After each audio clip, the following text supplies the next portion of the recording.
बच्चे बीजेपी इसलिए ये कॉरिडोर बना रही है ताकि वहां पे जो इतने ज्यादा ये श्रद्धालु आते हैं, एक तो भीड़ बहुत ज्यादा हो जाती है, लोग मरते हैं। अभी भी बाके बिहारी वाला जो मंदिर हुआ तेरा, या खाटू श्याम वाला हुआ, इधर बहुत सारे लोग मर जाते हैं भीड़ के अंदर, समझा।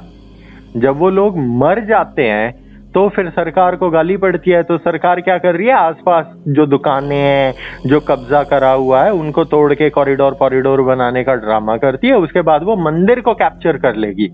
तो जो ये मंदिर में दुकान चला रहे हैं ना, ये तेरे मोटे मोटे गोस्वामी बैठे हुए हैं, जो ये प्रेमानंद का गुरु है, वो देखा है वो 200 किलो का भैंसा, इन सब की जो दुकान है, जो ये करोड़ों का चंदा है, जो ये धंधा है, उन लोगों को ये डर है कि बीजेपी आके हमसे ये धंधा छीन लेगी। और बीजेपी छीनेगी, इट्स ऑब्वियस, क्योंकि तुम लोगों ने तो मंदिर को सिर्फ दलाली का घर बनाया हुआ है। तू ये बता कितने मंदिर है जिनके अंदर आश्रम है, गुरुकुल है, अखाड़ा है, रसोई है, वैद्यालय है। कितने ऐसे मंदिर है जहाँ पे गरीबों का फ्री में इलाज होता है, उन्हें खाना दिया जाता है, जिसका कोई नहीं है उसे वहां पे रखा जाता है। गौशाला है कि वहीं पे एक रसोई है जिसमें भोजन बनता है, और एक गुरुकुल है जो सभी को सनातन की विद्या देता है। जब तक ये स्तंभ नहीं होंगे वो मंदिर नहीं कहलाता, वो एक दान पेटी और एक पत्थर की मूर्त है। इस देश के सभी मंदिर इसी तरीके के काम करते हैं, और ये सारे मंदिर जो है सरकारों के अंडर है, स्टेट गवर्नमेंट के अंडर होते हैं, सेंटर के अंडर होते हैं। 1 लाख मंदिर है जो बीजेपी कंट्रोल करती है। मंदिर की जो इकोनॉमी है वो 6 लाख करोड़ की है। हर साल मंदिर 6 लाख करोड़ रुपए चंदा कलेक्ट करके दे रही है। ये पैसा जब आएगा तभी तो बीजेपी के नेता ऐश लेंगे। इसी के खिलाफ तो लड़ाई लड़ रहे हैं हम कि बीजेपी हमारे मंदिर वापस करे। आनंद रंगनाथन क्या करता है, जयसाई दीपक किस चीज के केसेस लड़ रहा है, विष्णु शंकर जैन किस चीज के लड़ रहा है, विक्रम संपत किस चीज के लिए, अश्विनी उपाध्याय किस चीज के लिए। ये सारे जो लोग हैं इन सब की सेम माइंडेडनेस है, सेम हमारी वाली, कि बीजेपी हमारे मंदिर छोड़े ताकि हम अपने मंदिरों में गुरुकुल खोले, अपने मंदिरों में गौशाला खोले, अखाड़े खोले, अपने मंदिरों में ही आयुर्वेद से इलाज करे। अगर आयुर्वेद से इलाज होने लग जाएगा तो प्राइवेट हॉस्पिटल्स का क्या होगा। इस देश के सभी प्राइवेट हॉस्पिटल बीजेपी के मंत्रियों के हैं, तो धंधा खराब हो जाएगा। अगर सभी गुरुकुलों में फ्री में शिक्षा मिलने लग जाएगी तो फिर ये बड़े बड़े अंबानी अदानियों के प्राइवेट स्कूल्स जो हैं, जो लाखों में फीस लेने लग रहे हैं, उसका क्या होगा। एक नर्सरी और किंडरगार्टन के बच्चे के स्कूल की फीस 5 लाख रुपए है गुरुग्राम में। दिल्ली और गुरुग्राम में ऐसे स्कूल है जिनमें नर्सरी और एलकेजी में, जिसमें बच्चा जाके सिर्फ हग के आता है, क्योंकि और कुछ तो आता ही नहीं उसे, वो खा के हगेगा। वो हगने वाले स्कूल की फीस 5 लाख रुपए कहाँ से दे देगा भाई तू। पर कैपिटा इनकम क्या है इस देश की। तो ये एक एल्गोरिदम है, ये एक धंधा है। इसीलिए बीजेपी भी सिर्फ मंदिर के लिए राजनीति करती है। गाय है वो भी एक राजनीति का मुद्दा है। बीजेपी उतनी ही नंगी है जितनी नंगी कांग्रेस थी।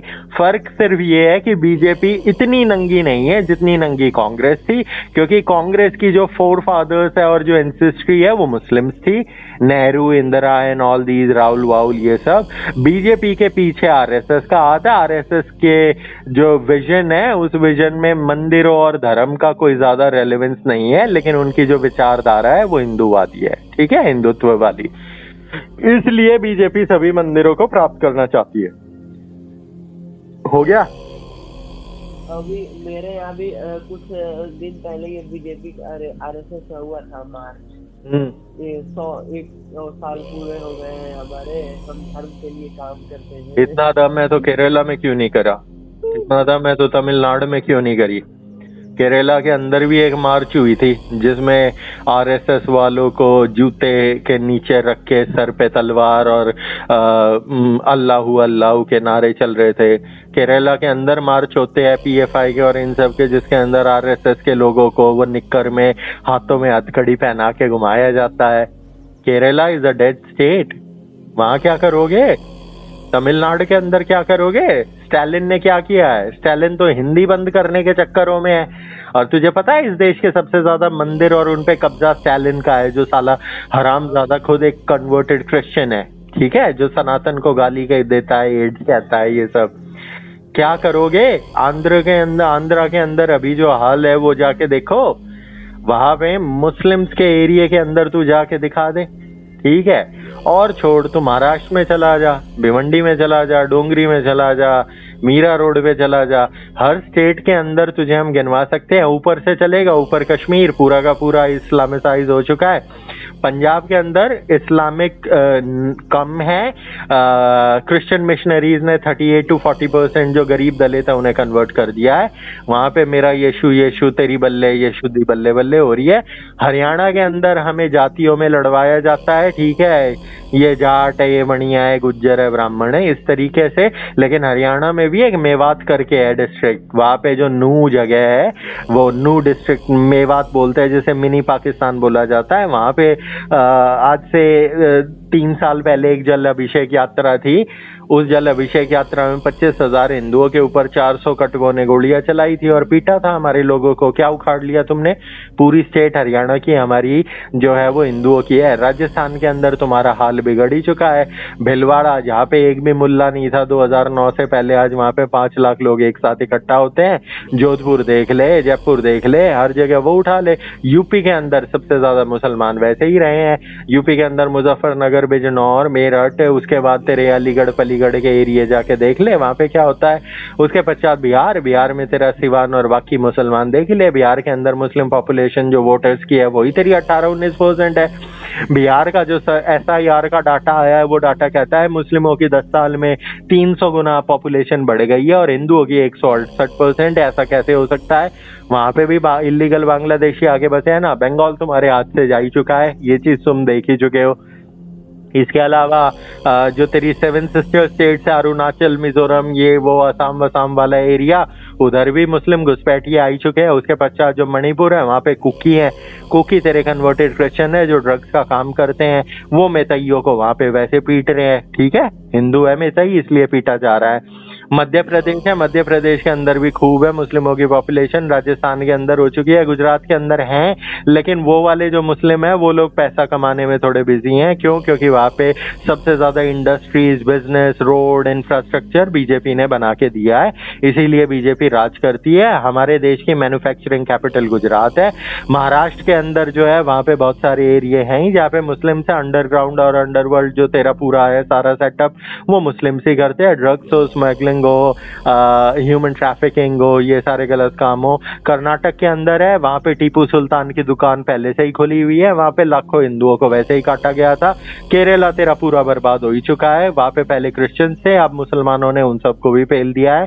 जो तेरा एक्स CM था, अब उसकी बेटी भी एक मुल्ले के चक्कर में फंस गई ना, जो 4 बच्चों का बाप है, जो कहता था केरला स्टोरी फेक मूवी है, प्रोपेगेंडा है। तमिलनाडु के अंदर ये जो तेरी पार्टी है स्टालिन की, DMK, AIDMK, इनका अलग प्रोपेगेंडा चलता है। ये अपने वहाँ पे मुस्लिमों को पुश करना, अपने लोगों को क्रिश्चियनिटी को प्रमोट करना और हिंदू जो ब्राह्मण्स वगैरह उन सब के साथ बुरा व्यवहार करना, इनका खेल चलता है इनकी मूवीज से। इनकी जो मूवीज होती है उनमें प्रोपेगेंडा ये दिखाया जाता है कि ब्राह्मण बुरे थे, क्षत्रिय बुरे थे, इन लोगों ने जात पात करी, छुआछूत करी। ये लोग बहुत ज्यादा बिलीव करते हैं आर्यन इन्वेजन थ्योरी में, जो कि एक झूठ है, जो ये कहती है कि जो गोरी स्किन वाले नॉर्थ इंडियन है हम बाहर से आए हैं। कौन गोरी स्किन? कहाँ की गोरी स्किन? तू कश्मीर में रहेगा, वहाँ का एनवायरमेंट और टेम्परेचर है उसके अनुसार तेरा रंग साफ हो जाएगा। अगर तू हॉट एंड ह्यूमिड वाले टेम्परेचर एरिया में है तो तेरा रंग सांवरा हो जाएगा। इस तरीके से उसके पश्चात उड़ीसा के अंदर भी होने लग गया है। कटक के अंदर मुस्लिम बांग्लादेशी खूब पीट रहे तेरे लोगों को। बचा क्या तेरा? झारखंड के अंदर 100 से ज्यादा ऐसी तेरी सरपंच और ये काउंसलर्स हैं जिनके पति बांग्लादेशी मुस्लिम्स हैं, ठीक है। और 1000 से ज्यादा ब्लॉक समिति वाले जो लोग हैं जिनका पति है वो बांग्लादेशी मुल्ला है। झारखंड हो ही गया है तेरा बर्बाद। वहाँ पे जो रिसोर्सेज थी वो सारी छत्तीसगढ़ है। छत्तीसगढ़ का खेल तेरा नक्सली पक्सली और ये सब से चल ही रहा था। Conversion is going on everywhere. Chhattisgarh के अंदर और झारखंड के अंदर क्रिश्चियन मिशनरीज भी काम कर रहे हैं, वो भी कन्वर्जन कर रहे हैं दलितों को बेवकूफ बनाने का अच्छे से मेरे यीशु के नाम पे। बाकी मुस्लिम्स अपना पहले एनक्रोचमेंट कर ही रहे हैं। अरे मुस्लिमों ने उत्तराखंड और हिमाचल जो पहाड़ वाले एरिया वो कब्जा लिए, तुम्हारे छत्तीसगढ़ झारखंड बच जाएंगे। ये तेरे पूरे भारत का हाल है, ठीक है। अब तुम तैयार हो जाओ, अब देख लो क्या करना है, या तो युद्ध लड़ो या फिर मरो। Nobody gives a fuck. ये आपको एक बार बताया था सर, ये रिजवान अहमद साहिब का जयपुर डायलॉग फॉलो नहीं खोला था। हाँ। तो पहले एक लड़की अरे यार वो ठरकी है लड़कियों के साथ, वो तुम मेरी जान हो, मेरी जहान हो, तुम मेरे दिल और जिगर में। सर उसके लाइव वीडियो में ये बोल रहे थे कि सब झूठ है, सब इन लोगों ने फैलाया है। अच्छा, वो ऑडियो किसकी है फिर? हाँ, वो ऑडियो किसकी है? साफ साफ दिख रहा है। अरे वो तो नहीं समझा। रिजवान अहमद अगर सच में अपने आप को सनातनी मानता है तो अब तक मुस्लिम क्यों है? ठीक है, रिजवान अहमद की जो शादी हुई है वो इस्लाम के अकॉर्डिंग हुई है या फिर सनातन के अकॉर्डिंग? रिजवान अहमद के बच्चों की क्या तालीम है? रिजवान अहमद अपने बच्चों की शादी किस तरीके से करेगा? मंदिर में करेगा, आर्य समाज मंदिर में करेगा, हिंदू रीति रिवाजों के अनुसार करेगा, या फिर वही इस्लाम में निकाह कबूल?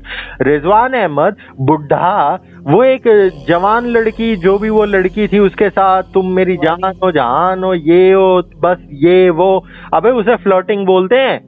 वो फ्लर्टिंग 16 साल का 20 साल का लड़का जो होता है वो करता हुआ अच्छा लगता है, एक बुड्ढा नहीं जो 2 बच्चों का बाप हो।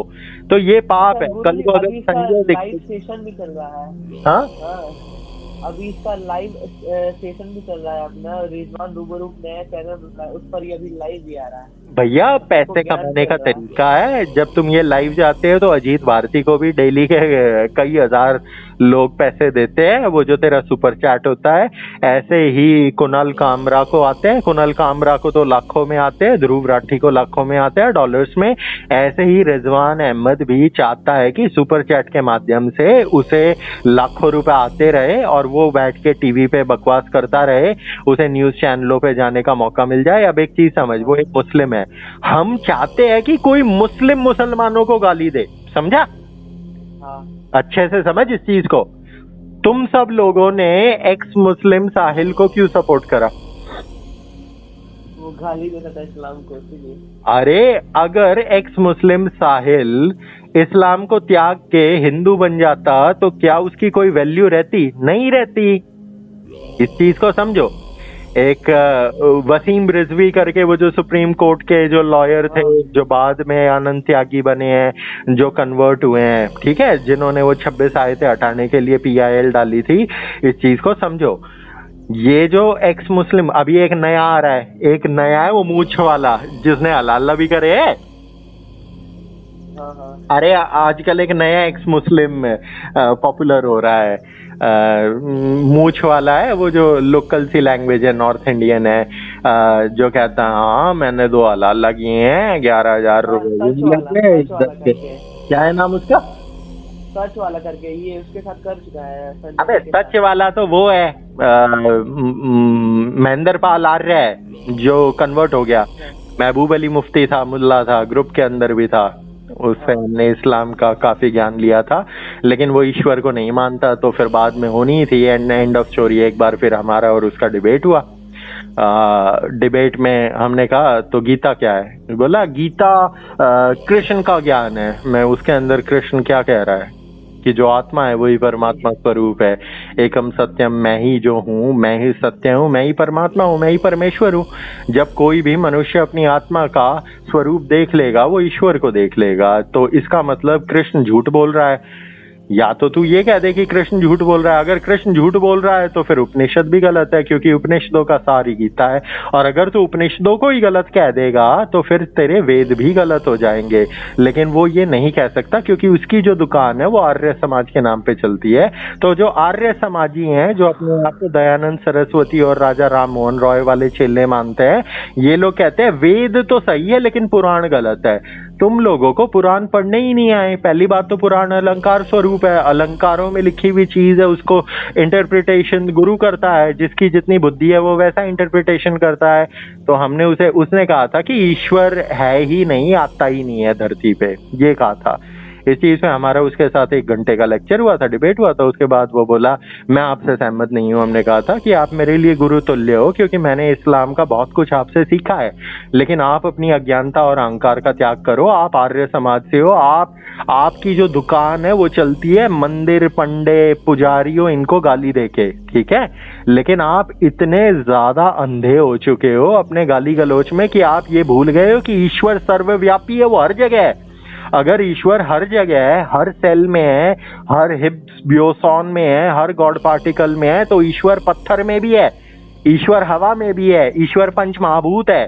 तो ईश्वर से बना जो पंच महाभूतों का शरीर है, उसके अंदर जो आत्मा विराजमान है, आत्मा ही तो परमात्मा का अंश है। तो हर मनुष्य के अंदर ईश्वर है। इस बात पे हमारा डिबेट खत्म हुआ था और फिर उन्होंने हमें ब्लॉक कर दिया। ये तेरे सच वाला जी का सच है। नाम उसका सच वाला है, असली नाम उसका महबूब अली मुफ्ती है। अदीना मस्जिद जो तेरी है उसमें वो मौलवी रहा है 18 साल तक, और उसके बाद उसने फिर दोबारा शादी करी। दोबारा शादी करके उसने किसी ब्राह्मण स्त्री से शादी करी है। उसके बाद उसकी 2 पुत्रियां हैं और पहली शादी से शायद 2 बच्चे हैं। उसमें से एक बेटा है, वो तेरा दिल्ली वाली एक आर्य समाज मंदिर का हेड है। तो बेटा दुकान सबकी है, समझा।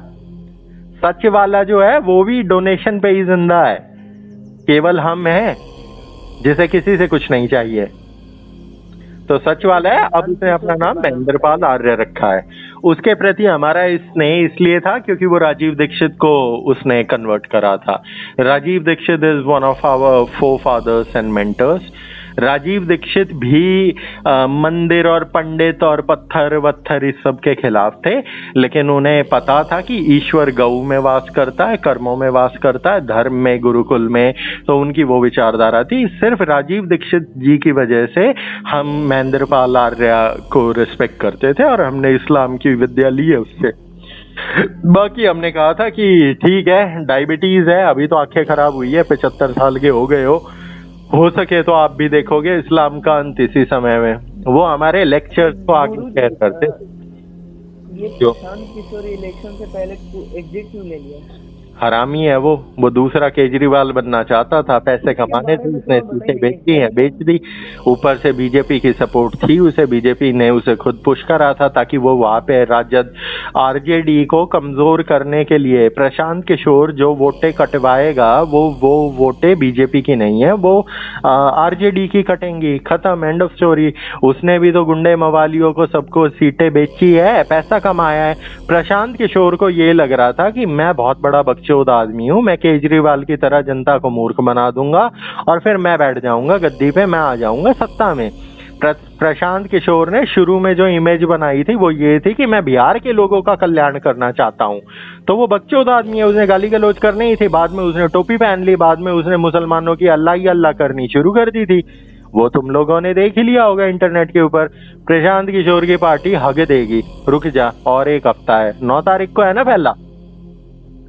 पहला चरण 9 तारीख को है। रिजल्ट कब है? रिजल्ट 14 को है शायद। हाँ, उसी समय। आने वाले 10 दिनों में पता चल जाएगा प्रशांत किशोर कितना बड़ा धुरंधर है। लेकिन प्रशांत किशोर ने जो पैसे कमाने थे वो उसने कमा लिए। जैसे केजरीवाल आज अरबपति बन के बैठा हुआ है बाबूजी, आज भी जैसा केजरीवाल का एक ये दिल्ली वाला महल था ना, ऐसा ही महल उसने चंडीगढ़ में भी बना रखा है। पता है तुम्हें? नहीं पता ना किसी को भी। केजरीवाल का जो शीश महल था ये दिल्ली वाला, इससे कई गुना ज्यादा और सेक्सी और एडवांस अल्टीमेट लग्जरियस एक महल बना रखा है उसने चंडीगढ़ के पॉश एरिया में। ठीक है, चंडीगढ़ सेक्टर 17 बोलते हो जिसे, जहाँ पे सारे वीवीआईपी, सेक्टर 17 और सेक्टर 4-7 ये वाला जो एरिया है वहां पे है केजरीवाल का। केजरीवाल ऐश ले रहा है यार, केजरीवाल की पार्टी है। अब केजरीवाल पूरी कोशिश करेगा पंजाब के अंदर गंदगी फैलाने की। केजरीवाल के सारे मिनिस्टर्स इन्वॉल्व है पंजाब के अंदर ड्रग्स को घुमाने में, सप्लाई करने में। पंजाब की पूरी पुलिस, डीआईजी भुल्लर हो या कोई और हो, ये सारा जो ड्रग्स का धंधा है, बॉर्डर से ड्रग्स आती है, तरन तारन हुआ, वाघा बॉर्डर हुआ, अमृतसर के आसपास का एरिया, सुरंगें बना रखी है मुसलमानों ने। जो हेरोइन आती है वो चिट्टा पिट्टा यहाँ पे गोल घूमता है। ये जो सारा पैसा ये ड्रग्स का पैसा है। और अगली बार फिर से कोशिश करेगी आम आदमी पार्टी की पंजाब की मौज। पंजाब तो रहे अपने पास, पंजाब को कंट्रोल करने के लिए ये लोग खालिस्तानियों से सपोर्ट लेते हैं। खालिस्तानी एंटी नेशनल एंटिटीज हैं। केजरीवाल खुद खालिस्तानी कमांडरों के घरों में जाके रुकता था। नीरज अत्री है, नीरज अत्री भी वहीं रहते हैं, शायद चंडीगढ़ रहते हैं, पंचकुला रहते हैं। ठीक है, तो वहीं रहता था केजरीवाल उन लोगों के घरों में जाके रहता था, रोटी खाता था, सब कुछ करता था। केजरीवाल तो खुद कहता था कि पंजाब को अलग देश बनाएंगे। भैया, नेता के लिए देश पहले नहीं होता, नेता के लिए सत्ता पहले होती है, समझा?